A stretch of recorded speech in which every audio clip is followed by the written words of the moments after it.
Seigneur, je te prie encore ce matin, Seigneur. Ce n'est pas pour moi une habitude de me tenir du haut de cette chair, Seigneur.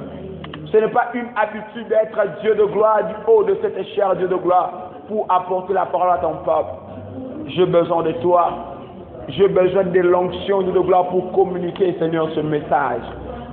Accorde aussi ton peuple, Dieu de gloire, la capacité de comprendre. Ouvre ton peuple l'oreille spirituelle, Dieu de gloire. Afin de capter, Dieu de gloire, ce que tu as déposé dans mon esprit, Seigneur. Parle-nous encore ce matin, Dieu de gloire. Fais-nous encore du bien ce matin. C'est toi notre Créateur. C'est toi le véritable Dieu. Le Dieu qui prend soin de notre vie, Seigneur. C'est toi qui es notre Dieu. C'est toi qui es le véritable Dieu de nos vies. Sois élevé, Jésus. Sois magnifié. Car tu es le véritable Dieu. Car tu es le Dieu de gloire. Parle à ton peuple ce matin, Seigneur. Que je sois simplement un seul instrument de gloire. Transforme la vie de quelqu'un ce matin. Que nos vies ne puissent jamais rester la même, Dieu de gloire, après ce message. Pendant et après, que nos vies ne restent jamais la même. Au nom puissant de Jésus-Christ, nous avons ainsi prié, nous disons Amen. Amen. Avant que je puisse entrer dans mon message, il y a une parole qui est venue au niveau de mon esprit alors que l'on était en train d'adorer le Seigneur. Ne limite pas le Seigneur. Il y avait un homme qui était à côté de la piscine de Bethsaïda. La Bible dit, quand l'ange de l'Éternel il descendait, il agitait de l'eau. La première personne qui s'est jetée dans l'eau, c'était la première personne à être guérie. Et la Bible nous dit, quand Jésus-Christ est arrivé là, il a trouvé un homme qui était là. La Bible dit, il a fait 38 ans là, en train d'attendre la guérison. Jésus-Christ lui a demandé, que veux-tu que je puisse faire pour toi? Il a commencé à se plaindre. Je n'ai personne à chaque fois que l'eau est agitée. J'aime bien être la première personne à me jeter dans l'eau. Mais il y a déjà une autre personne qui se jette dans l'eau avant moi. Ne limite pas Dieu. Ne limite pas Dieu. Dieu est le Dieu qui fait au-delà de tout ce qu'on peut penser, imaginer. Ne limite pas Dieu. Dieu va travailler à la dimension de ta foi. Ne limite pas Dieu.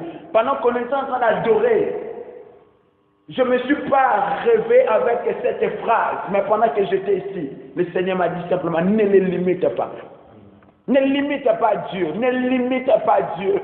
Dieu est tellement grand, il peut faire des choses qui vont t'étonner. Notre intelligence ne peut jamais comprendre Dieu. On accepte Dieu par la foi. Il est tellement grand. Ton intelligence ne peut jamais comprendre Dieu. Mais si nous croyons à Dieu, nous croyons par la foi. Notre intelligence est tellement faible. Notre intelligence est tellement faible pour capter ce qui vient de Dieu. Mais si nous croyons par Dieu, c'est par la foi. C'est par la foi. Ne limite pas Dieu. Je ne sais pas tes difficultés. Je ne sais pas par quoi tu es en train de passer, de traverser dans ta vie. Mais j'aimerais simplement te dire, ne limite pas Dieu. Jésus-Christ a regardé cet homme. Il a dit, prends ton lit et marche. 38 ans. Même si ton problème a pris combien d'années pour que Dieu puisse les résoudre, c'est dans une fraction de seconde. C'est dans une fraction de seconde. Cet homme était là à la piscine de Bethsaïda. 38 ans, pas de solution. Mais un jour, dans une fraction de seconde, Dieu a restauré sa vie. J'aimerais te dire une chose encore. Cet homme, il voulait être guéri comme tout le monde. Des choses que Dieu va faire dans ta vie ne va pas se ressembler à ta voisine ou à ta voisine. Les choses que Dieu va faire dans ta vie ne va pas se ressembler à celui qui est assis à côté de toi. Ne va pas se ressembler. Cet homme ici, il voulait être guéri à la loi, au principe qui était établi là. La Bible dit, Pour être guéri, la première personne, quand l'ange descendait, il agitait de l'eau. Il devait se jeter là. Parfois, tu es en train de voir la solution à la manière de tout le monde. La manière dont Dieu va faire dans sa vie ne sera pas la même chose à ce qu'il a fait à d'autres personnes. Il fera les choses différemment. Parfois, tes yeux sont fixés sur une ligne que toi-même tu as déjà tracée. Mais je te dis simplement ce matin, ne limite pas Dieu. Ne limite pas Dieu. Cet homme, ses yeux étaient fixés sur l'eau. Mais Jésus-Christ lui-même, la parole vivante, les dieux en chair et en os étaient là. Il lui a demandé, que veux-tu que je puisse faire pour toi? Il a dit, je suis ici depuis 38 ans. Je suis ici depuis 38 ans. Pourquoi? Parce qu'il avait déjà dans son esprit la solution par rapport à son problème. Par rapport à son problème. C'est aussi le problème de beaucoup de gens. Dieu est en train de te parler. Que veux-tu que je puisse faire dans ta vie? Tu es en train de dire, je n'ai personne. Je n'ai personne. Dieu sait que tu as réellement personne. C'est pour cela qu'il est venu pour changer ta situation. Ce que Dieu va faire dans ta vie ne va se ressembler à aucune autre chose que Dieu a fait avant. Ça sera une chose particulière parce qu'il est le Dieu de la particularité. Amen. Ne limite pas Dieu. Le message que je vais apporter ce matin, je l'ai intitulé « Veillez et priez pour ne pas tomber ». Veillez et priez pour ne pas tomber. Veillez et priez pour ne pas tomber. C'est le message que j'exploite ce matin. Nous allons dans le livre de Matthieu 26, le verset 41. Dans ma version que j'utilise, la parole de vie, la Bible nous dit ceci. Restez éveillés et priez pour pouvoir résister quand l'esprit du mal vous tentera. Vous désirez faire le bien, mais vous n'avez pas de force de résister au mal. Dans la version Louis II, la Bible dit veillez et priez, car la chair est faible, l'esprit est bien disposé. Et Jean est en train de dire, en réalité dans l'homme, c'est l'esprit. Et Jésus-Christ a dit encore, l'homme ne vivra pas de pain, mais de toute parole qui sort de la bouche de Dieu. Pour vivre, tu as besoin de la parole de Dieu dans ton esprit. Dans ton esprit, tu es un esprit possédant une âme, habitant un corps. Tu es un esprit possédant une âme, habitant dans un corps. Tu n'es pas ce corps ici. Tu es un esprit. C'est pour cela que Jésus-Christ est en train de dire, la chair est faible, mais l'esprit est bien disposé. Pour pouvoir résister dans le monde où nous sommes, tu as besoin d'être en contact permanent avec la parole de Dieu. Aimer la parole de Dieu plus que toute autre chose. Quand tu lis la parole de Dieu, c'est ainsi que ta prière aura une bonne base quand tu vas prier. Jésus-Christ, lui, qui est le maître, il aimait la prière plus que toute autre chose. La Bible nous dit, il s'est réveillé très tôt le matin pour aller prier. Pour aller prier. Ne t'attends pas à une vie de puissance et des exploits dans ta vie sans la prière. Sans la prière. Comme hier, j'avais parlé, ne t'inquiète pas mes prix. La prière est le moyen par lequel la prière est le moyen par lequel nous entrons en communion avec notre Seigneur et Sauveur Jésus-Christ. Où la prière, c'est un pont qui nous permet à atteindre Dieu. C'est la prière. Et comme un être humain a besoin de respirer pour être en bonne santé ou en vie, nous en tant que chrétiens, nous sommes appelés à prier pour avoir une bonne vie spirituelle. C'est dans la prière que Dieu te montrera de grandes choses. C'est pour cela la Bible est en train de dire, invoque-moi je sais. montrerai de grandes choses. Invoque-moi, je te répondrai et je te montrerai de grandes choses. Nous sommes appelés à prier tous les jours de notre vie. J'avais dit, tant qu'il y a un Dieu au ciel, je ne me stopperai jamais de prier. Tant que l'enlèvement n'est pas encore là, je continuerai de prier. Tant qu'il y a encore des pécheurs sur la terre, je vais continuer de prier pour leur conversion. Pour leur conversion. La prière est très, très importante dans notre vie en tant que chrétien. Lui-même, le maître, il a dit, restez éveillés et priez pour ne pas tomber dans la tentation. Ce qui laisse à dire que quand quelqu'un tombe dans le mal, c'est qu'il n'a pas pris le temps de veiller et de prier. Parce que Jésus-Christ a donné la solution. Il a dit, si tu veux que tu ne puisses pas tomber, si tu veux que tu ne puisses pas pécher, la seule chose que tu dois faire, c'est de veiller. Veiller, en d'autres termes, c'est avoir le temps de méditer la parole de Dieu. C'est ça, parce que la parole de Dieu garde ton esprit à être éveillé. La parole de Dieu garde ton esprit à être sensible à la voix du Saint-Esprit. Restez éveillé en méditant la parole de Dieu. Après avoir que tu as médité la parole de Dieu, la parole de Dieu va produire dans ton cœur le désir de prier, le désir de communier avec Dieu. Ainsi que quand l'esprit du mal viendra te tenter, tu ne tomberas jamais. Tu ne tomberas jamais. C'est pour cela la Bible est en train de dire, votre adversaire, le diable, il rôde tout autour de nous. Tout autour de vous comme un lion rugissant, cherchant qui dévorer. Le diable va simplement dévorer la personne qui ne veille pas et qui ne prie pas. Si tu es quelqu'un qui veille sur ta vie, si tu es quelqu'un qui prie, le diable ne peut jamais te dévorer. Le diable ne peut jamais te détruire. Parce que la Bible dit, c'est que moi je tiens, personne ne peut le détruire. Amen. Veille sur ta vie. Passe du temps dans la présence de l'Éternel. Le diable ne détruira jamais ta vie. Le diable ne détruira jamais ta vie. Tu es une flamme de feu entre les mains de l'Éternel. Tu es une flamme de feu. Tu es une flamme de feu.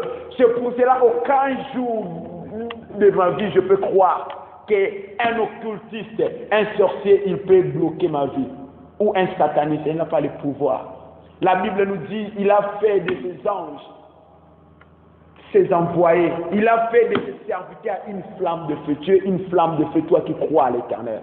Si tu es une flamme de feu, qui peut arrêter une flamme de feu? Personne. Le problème de nous aujourd'hui en tant que chrétiens, notre vie n'est pas basée sur la parole de Dieu. Si ta vie est basée sur la parole de Dieu, tu vas comprendre, même le diable n'a aucun pouvoir dans ta vie. Parce que la Bible dit, celui qui est en nous est plus grand que celui qui est dans le monde. Celui qui est en toi, c'est Jésus-Christ. Valorise celui qui est en toi. Ne permets pas à une petite chose de détruire ta vie. Ne permets jamais. Mais à une seule condition, veille et prie.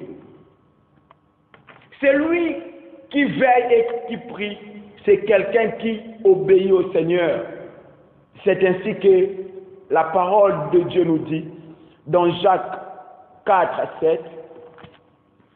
Jacques 4, 7 nous dit ceci. Alors, obéissez à Dieu, mais résistez à l'esprit du mal. Il va fuir loin de vous. Pour que tu sois à mesure de résister au diable, tu dois être à mesure de te soumettre sous la présence de Dieu. Amen. Amen. Pour être à mesure de résister au diable, pour que le diable puisse fuir, tu dois d'abord te soumettre sous la présence de Dieu. Et la manière par laquelle tu vas te soumettre, c'est de veiller en méditant la parole de Dieu et à prier.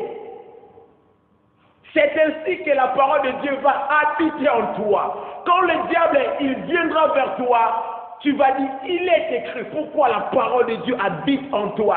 Tu veilles, tu veilles. C'est pour cela la Bible est en train de dire Je serre ta parole dans mon cœur pour ne pas pécher contre toi. Je veille jour et nuit en méditant ta parole. Jour et nuit, je médite la parole.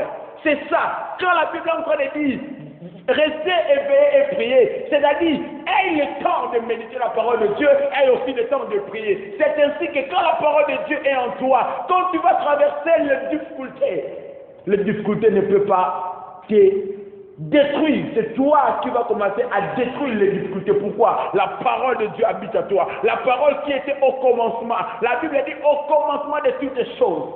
C'était la parole. Quand la parole de Dieu habite en toi, aucune circonstance ne peut résister sur le chemin de ta destinée. Pourquoi? Parce que la parole de Dieu habite au-dedans de toi. Mais pour résister au diable, nous devons nous soumettre à Dieu. Est-ce que ta vie est réellement soumise à Dieu? Est-ce que ta vie est réellement sous l'autorité de Dieu? La Bible dit, nous disons que notre Sauveur et notre Seigneur. C'est vrai que Jésus-Christ a sauvé ta vie. Est-ce que c'est Jésus-Christ qui est en train de diriger ta vie? Est-ce que Jésus-Christ est réellement le Seigneur de ta vie? Quand tu regardes toi-même ton cœur, est-ce que Jésus-Christ est le Seigneur de ta vie? Est-ce que Jésus-Christ est réellement le Seigneur de ta vie? Jésus-Christ est réellement le Seigneur. Le diable a tellement peur de la personne en qui Jésus-Christ est non simplement le Sauveur, il est aussi le Seigneur. Est-ce que Jésus-Christ vit réellement dans ta vie? Est-ce que ta vie est réellement soumise sous l'autorité de Dieu? Est-ce que tu marches dans la crainte de Dieu? Est-ce que ta vie est réellement soumise? Est-ce que ta vie est réellement soumise? Je me souviens d'un frère. Il était en train de faire la délivrance d'une sœur. Le diable connaît si réellement tu es un enfant de Dieu ou pas. Le diable connaît. Le diable connaît. Il était là en train de faire la délivrance d'une sœur. Il est en train de chasser l'esprit de l'impudicité qui était dans la vie de la sœur. Toi, l'esprit, sort. L'esprit qui est en lui, il a dit, moi je ne peux jamais t'obéir parce que toi-même tu vis dans l'immoralité sexuelle. Le diable nous connaît. Le diable connaît si réellement tu marches dans la crainte de Dieu ou pas. C'est pour cela, en tant que chrétiens, ne prétendons jamais à être. Soyons de vrais chrétiens partout où nous sommes. Notre récompense, ce ne sont pas les hommes qui vont nous les donner, c'est Dieu. Et la Bible dit, Dieu est omniscient, omnipotent. Il voit toutes les choses. Tu dois arriver à une dimension dont tu ne crains pas les gens, mais tu crains Dieu. Même si tu es seul dans ta chambre, tu dis, Seigneur, je sais que tu es avec moi. Je ne peux pas faire quelque chose qui te déshonore. Pourquoi? Parce que tu veux garder la présence de Dieu dans ta vie. Préserve la chose de Dieu dans ta vie. La chose de Dieu dans ta vie est tellement précieuse. Ce matin, avec un cœur humble, j'aimerais parler à quelqu'un. La vie de beaucoup de gens dépend de toi. La vie de beaucoup de gens dépend de toi. Si simplement tu peux te lever dans la prière, beaucoup de gens vont être sauvés. La vie de beaucoup de gens dépend de toi. Ne te vois pas petit ou petite.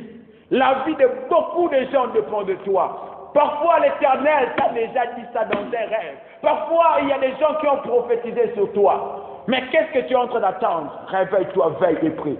Car la vie de beaucoup de gens dépend de toi. Tu peux dire, je n'ai pas l'argent, mais j'aimerais te dire, ta prière peut changer la situation d'une personne quelque part. Ta prière peut changer la situation d'une personne quelque part. Lève-toi, prie. Parfois tu peux dire, j'aimerais bien aider ma famille, mais je n'ai pas de l'argent. Lève-toi et prie. Lève-toi et prie. Lève-toi et prie. Lève-toi et prie. Il y a certaines choses, ça ne marche pas parce que tu ne prends pas le temps de prier. Lève-toi et prie. Lève-toi et prie. La vie de beaucoup de gens dépend de toi. La vie de beaucoup de gens dépend de toi. Mais ces derniers temps, tu es devenu paresseux, tu n'as plus le temps de prier. Tu n'as plus le temps de méditer la parole de Dieu. J'aimerais te dire, Dieu t'aime. Il a dit, ne le pas, fais confiance. Reviens dans la présence de Dieu. Dieu va te restaurer. Il va t'utiliser dans une dimension que tu ne peux jamais imaginer. La vie de beaucoup de gens dépend de toi. La vie de beaucoup de gens dépend de toi. Mais ce matin, lève-toi et prie. Lève-toi et prie. Aide le temps à communier avec la parole du Seigneur. Lève-toi et prie. Lève-toi et prie. La vie de beaucoup de gens dépend de toi. Je ne sais pas pourquoi le Seigneur a mis cette parole dans mon cœur. Je ne connais pas le futur de chacun de nous dans ce lieu. Mais je suis simplement convaincu que la vie de beaucoup de gens dépend de toi. La vie de beaucoup de gens dépend de toi. Dieu, il t'a appelé à des sacrifices. Dieu, il t'a dit des choses. Obéis à ce que Dieu t'a dit. Tu verras la gloire de Dieu. Parfois, ce n'est pas facile, mais j'aimerais simplement te dire, tu n'es pas seul. C'est lui qui t'a parlé. Si il t'a dit ça parce qu'il sait que tu as la mesure de faire ce que Dieu t'a dit. Si Dieu t'a dit une chose, c'est qu'il croit, c'est que Dieu a mis la capacité, la potentialité à toi de faire ce qu'il t'a dit. J'aime beaucoup la Bible. La Bible dit, l'ange de l'Éternel est apparu à Gédéon. Il a dit, vaillant héros, alléluia. Vaillant héros. Tu n'es pas n'importe qui. Parfois, comme toi-même, tu te regardes, tu as dit, je ne suis qu'un petit enfant, mais l'Éternel voit en toi un grand homme de Dieu. L'Éternel voit en toi une grande servante de l'Éternel. Ne regarde pas le physique. Regarde ce que Dieu a dit concernant ta vie. Ne regarde pas l'endroit où tu es. J'aime beaucoup Dieu. Il a dit, Gédéon, vaillant héros, vaillant héros. Gédéon lui-même, il a dit, moi, vaillant héros. Je viens de la plus petite famille d'Israël. Ma famille est pauvre, nous sommes en train de souffrir. Dieu ne regarde pas la pauvreté de ta vie. Mais Dieu ce matin dit que tu es un vaillant héros. Lève-toi dans la prière. La vie de beaucoup de gens vont changer. Lève-toi dans la prière. La vie de beaucoup de gens vont changer tout autour de toi. Lève-toi. Lève-toi, lève-toi, lève-toi dans la prière. Tu es un guerrier, tu es une guerrière. Tu es un guerrier, tu es une guerrière. La vie de beaucoup de gens dépend de toi. Tu es un vaillant héros. Lève-toi dans la prière. Lève-toi dans la prière. Lève-toi dans la prière. Lève-toi dans la prière. Veillez et priez pour ne pas tomber. Comme je le dis si souvent, en lisant la parole de Dieu, à cause de l'œuvre que Jésus-Christ a accomplie à la montagne de Golgotha, comme la Bible nous dit, il est l'agneau de Dieu qui ôte le péché du monde. Et à cause du Saint-Esprit que Dieu nous a accordé, il est possible de vivre sur cette terre sans commettre le péché. En Jésus-Christ.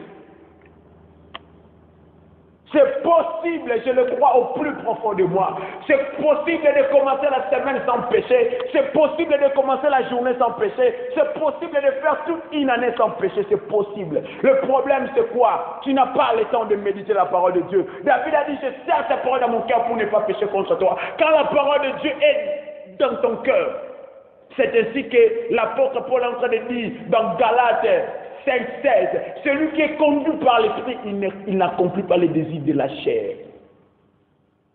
Mais celui qui dit qu'il ne croit pas en Jésus-Christ et il dit qu'il est sans péché, c'est un menteur.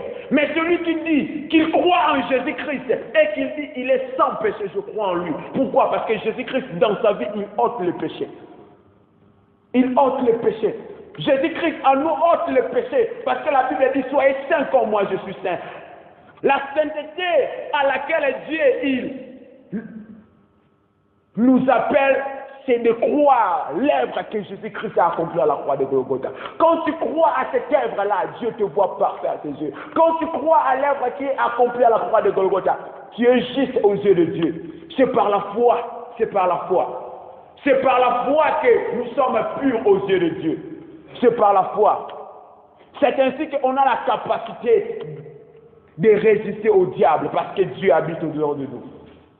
Nous sommes le temple du Saint-Esprit. Nous sommes le temple du Saint-Esprit. Nous sommes le temple du Saint-Esprit. Il est l'agneau de Dieu qui ôte le péché du monde. Parce qu'il habite en nous, on a la capacité, l'autorité de résister au diable. Je donne un exemple. On peut prendre un enfant de 15 ans. Si simplement on le met l'uniforme de la police, cet enfant-là a le droit de t'arrêter. Vrai ou faux? Il peut être un enfant qui est moins âgé que toi, mais si l'autorité du pays a reconnu cette personne-là comme un soldat, ce petit enfant a la responsabilité, a le pouvoir de t'arrêter, de te demander les documents. Pourquoi? Parce que le gouvernement tout entier est derrière lui. C'est comme un roulage. Il peut être là, un petit enfant, mais dès qu'il a la tenue de roulage avec son sifflet, dès qu'il siffle, qu'importe aux amounènes, aux amoukiers, tu vas t'arrêter. Pourquoi? À cause, il y a uniforme naïf. Toi aussi, Jésus-Christ habite dans ta vie. Tu as le pouvoir, l'autorité de chasser les démons. Alléluia. Tu as le pouvoir, l'autorité de résister au diable. Mais à une seule condition. Soumets-toi d'abord à Dieu. C'est ainsi que le diable va fuir au-devant de toi. Que la parole de Dieu habite dans ton cœur. C'est ainsi que le diable va fuir dans ton chemin. Alléluia. Sont des hommes et des femmes de prière parce que la destinée de beaucoup de gens dépend de nous. La destinée de beaucoup de gens dépend de nous. Dépend de nous. Aie le temps de prier. Priez sérieusement. Veille et priez pour ne pas tomber. Je crois à une génération de serviteurs de Dieu qui vont être des modèles. Je crois à une génération de serviteurs de Dieu qui vont être fidèles à leurs épouses. Je crois à ce type de serviteurs que Dieu va soulever dans ce temps de la fin. Je crois à ce type de serviteurs qui sont intègres dans tout ce qu'ils font, qui sont intègres dans matière de l'argent. Je crois à ce type de serviteurs de Dieu pour que tu puisses être en mesure de manifester cette vie. Dieu appelé à te soumettre. Soumets-toi à Dieu. Demande à Dieu la force. Prie dans la présence du Seigneur. Moi, comme vous me voyez là parfois dans ma chambre, je prie. Je pleure. Je prie en pleurant. Je dis, Seigneur, aide-moi de rester fidèle. S'il y a une chose que je demande au Seigneur, ce n'est pas d'abord l'argent. Ce n'est pas d'abord d'avoir une grande maison. Je dis, Seigneur, aide-moi de rester fidèle à toi. Aide-moi de rester fidèle. C'est ça ma prière de tous les jours. Seigneur, aide-moi jusqu'au soir de ma vie. Quand les gens vont venir dans mon funérail, qu'ils puissent bénir le Seigneur. Oh, notre frère a marché dans la grâce de Dieu. Il a gardé la foi. Il a combattu le bon combat de la foi. C'est ça la gloire d'un homme. La gloire d'un homme, ce n'est pas simplement de posséder de grandes maisons, mais la gloire aussi d'un homme, c'est de marcher dans la fidélité jusqu'au soir de ta vie, de garder la foi et de parler comme l'apôtre Paul. Je combattis le bon combat de la foi et je gardais la foi. C'est ça ma prière de chaque jour. Je dis, Dieu Seigneur, aide-moi de garder ma foi. Qu'importe les difficultés, aide-moi de ne pas me compromettre à cause des choses de ce monde. Nous sommes dans ce monde pour un temps. Jésus-Christ est en train de revenir. Je le répète, Jésus-Christ est en train de revenir pour prendre une église sans tache ni ride. Sans tache ni ride. Et c'est la parole de Dieu qui nous sanctifie. C'est pour cela chacun de nous a la responsabilité de méditer la parole de Dieu. Chacun de nous a la responsabilité de se soumettre à Dieu, afin que le diable puisse nous fuir. Jésus-Christ est en train de revenir. Veillons sur nos vies. Méditons la parole de Dieu. Présentons la bonne évangile au monde. La Bible dit que c'est une bonne évangile. C'est une bonne. Alléluia. Jésus-Christ est en train de revenir. Jésus-Christ, la bonne nouvelle. La bonne nouvelle. Le bon évangile, la bonne nouvelle. Présentons-le au monde. Disons aux gens, Jésus-Christ est en train de revenir. Préparez-vous, répentez-vous, Jésus-Christ est en train de revenir. Jésus-Christ est en train de revenir. C'est pour cela que nous sommes éveillés à prier pour que Dieu puisse ramener beaucoup de gens qui sont à l'extérieur de la bergerie, d'entrer dans la bergerie. Nous sommes appelés à prier pour les âmes perdues. Nous sommes appelés à prier pour que des gens puissent recevoir la guérison dans leur corps, dans leur âme, dans leur esprit. Nous sommes appelés, nous sommes appelés, nous sommes appelés. Il y a beaucoup de gens, leur guérison dépend de ta prière. Il y a beaucoup de gens, leur salut dépend de ta prière. Lève-toi, prie. Lève-toi, prie. J'aimerais que là où tu es, que tu commences à prier. Du Seigneur, aide-moi, accorde-moi la force de me tenir dans ta présence. Accorde-moi la force de garder la foi jusqu'au soir de ma vie. Prions au nom puissant de Jésus-Christ. Oh Seigneur, je te prie encore ce matin de m'accorder la force, Dieu de gloire, de veiller, de prier, de méditer la parole, de présenter l'évangile au monde. Car la vie, Dieu de gloire, de plusieurs, la vie de beaucoup de gens dépend de moi. La vie de plusieurs gens, Dieu de gloire, dépend de moi. J'ai besoin de toi, Seigneur, ce matin. Garde-moi fidèle à toi. Aide-moi d'être un vrai serviteur, Dieu de gloire. Intègre, Dieu de gloire. Fidèle à la femme que tu m'accorderas, Dieu de gloire. Merci, Jésus-Christ. Fidèle à Dieu de gloire, d'être un bon papa, un modèle, un bon berger, Seigneur. Merci, Jésus, pour toutes les choses. Oh, merci pour ta fidélité, Seigneur. Merci, Seigneur. Merci, car tu es le véritable Dieu. Merci, car tu es le Dieu qui ne change pas. Merci parce que tu es le Dieu qui n'a ni début ni fin. Merci pour ton amour. Merci pour ta fidélité, Seigneur. Merci, Jésus. Merci, Seigneur.